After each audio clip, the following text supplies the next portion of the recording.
Hello friends, आप सभी का स्वागत है हमारे YouTube channel my study class में। जैसा कि दोस्तों हम महिला बाल विकास जीके की तैयारी कर रहे थे, जिसमें 20 आईएमपी प्रश्नों का अनूठा संग्रह हम ला रहे हैं। ये इसका जो है 6वां पार्ट है।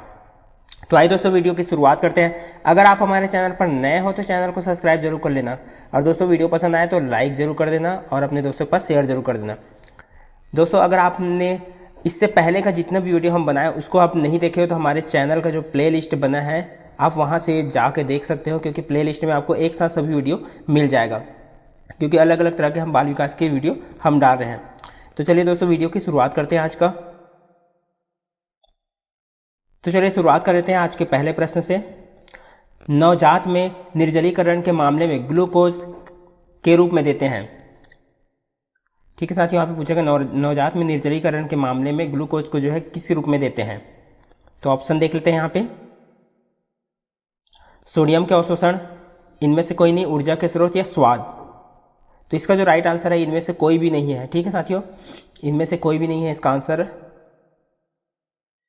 चलिए इसी के साथ दूसरा प्रश्न देखते हैं। महिलाओं के मामले में 25 किलोग्राम प्रति मीटर से अधिक के BMI का अर्थ है। ऑप्शन में है सामान्य से अधिक पोषण, सामान्य से कम पोषण, संतुलित पोषण, उपरोक्त में से कोई नहीं। तो इसका जो राइट आंसर है वो है सामान्य से अधिक पोषण। अगला प्रश्न देख लेते हैं। कोणीय मुखपाक, एंगुलर स्टोमटाइटिस, जिह्वाशोथ, ग्लॉसाइटिस और ओष्ठविदरता, चेलोसिस के कमी के कारण होते हैं। नियासिन, राइबोफ्लेविन, साइनोकोबालामिन या थाइमिन। तो इसका जो राइट आंसर है वो राइबोफ्लेविन। चलिए अगला प्रश्न देखते हैं। जन समूह में आयोडीन की कमी से होने वाले रोगों पर नियंत्रण करने की एक सुपरीक्षित पद्धति है, उनमें का वितरण। तो आयोडीन युक्त जल, आयोडीन वातित पेय, आयोडीन युक्त नमक, आयोडीन युक्त मसाले। तो इसका जो राइट आंसर है आयोडीन युक्त नमक। तो आयोडीन युक्त नमक का वितरण किया जाता है, क्योंकि नमक में जो है आयोडीन पाया जाता है। अगला प्रश्न देखते हैं। राष्ट्रीय प्रतिरक्षीकरण कार्यक्रम के अंतर्गत खसरे का वैक्सीन की आयु पर दिया जाता है, यानी कि खसरे का वैक्सीन जो है कौन सी आयु पर दिया जाता है। 6 सप्ताह, 9 माह, 6 माह, 18 माह। तो इसका जो राइट आंसर है वो है 9 माह।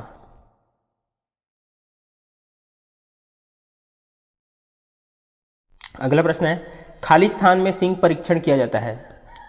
मेनिंजाइटिस, मस्तिष्क वारणशोथ, डिप्थीरिया, पर्टसिस या पोलियो माइलाइटिस। तो इसका राइट आंसर है डिप्थीरिया। अगला प्रश्न है। मांस, मछली, अंडे और दूध वाले प्रोटीनों के महत्वपूर्ण स्रोत है। उच्च जैविक मान, उच्च प्रतिधारण मान, उच्च अवशोषण मान, उपरोक्त में से कोई नहीं। तो उच्च जैविक मान है। अगला प्रश्न देख लेते हैं यहाँ पे। मध्य पूर्व पाए जाने वाले तीर्थ यात्रियों को सामान्यतः कौन सा वैक्सीन दिया जाता है। ऑप्शन ए है मेनिंजाइटिस, मस्तिष्क वारणशोथ, पीत ज्वर, इन्फ्लुएंजा, DPT। तो इसका जो राइट आंसर है वो है पीत ज्वर का वैक्सीन दिया जाता है। पीत ज्वर का उनको वैक्सीन दिया जाता है। चलिए अगला प्रश्न देखते हैं। माइकोबैक्टीरियम ट्यूबरकुलोसिस और विब्रियो कॉलेरी की पहचानने की थी, यानी कि पहचान किसने की थी। ठीक है साथियों, Robert Koch, Lewis pasture, Newton या आइंस्टीन। माइकोबैक्टीरियम या ट्यूबरकुलोसिस यानी कि टीबी का जो जीवाणु है उसकी खोज, उसकी पहचान जो है रॉबर्ट कोच ने की थी। नवजात शिशुओं में DPT लगाने का अनुशंसित स्थान है, यानी कि नवजात शिशुओं में DPT का जो टीका होता है वो कहाँ पे लगाया जाता है। ग्लूटियल पेशी, डेल्टॉइड पेशी, अग्रबाहु, जांघ का पार्श्व भाग। तो इसका जो राइट आंसर है डेल्टॉइड पेशी में लगाया जाता है। अगला प्रश्न है। थायमिन की कमी आमतौर पर किसके कारण होती है। ऑप्शन में है लोगों द्वारा पॉलिश किए हुए चावल का सेवन अधिक किए जाने से, खाना पकाने की अनुचित प्रथाएं अपनाने से, चावल पकाने के बाद बचे अतिरिक्त पानी को फेंक देने से, या उपयुक्त सभी। तो इसका जो राइट आंसर है उपयुक्त सभी आ जाएगा। ये सभी कारण हैं जिसकी वजह से जो है थायमिन की कमी होती है। ठीक है साथियों, ये सभी कारण हैं जिसकी वजह से थायमिन की कमी होती है। अगला प्रश्न है, राष्ट्रीय स्वास्थ्य नीति कब सूत्रबद्ध की गई थी? राष्ट्रीय स्वास्थ्य नीति कब सूत्रबद्ध की गई थी? 1983, 1987, 2002, 2004। तो इसका जो राइट आंसर है 1983।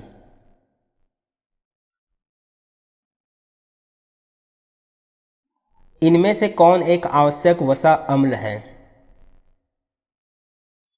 लिनोलेनिक अम्ल, एस्कॉर्बिक अम्ल, फोलिक अम्ल, उपरोक्त में से कोई नहीं। तो इसका जो राइट आंसर है वो है लिनोलेनिक अम्ल। अगला प्रश्न है, मलेरिया किसके कारण होता है? ऑप्शन में है प्लाज्मोडियम, लिस्मेनिया, एंडमीबा हिस्टोलिका या क्लॉस्ट्रिडियम।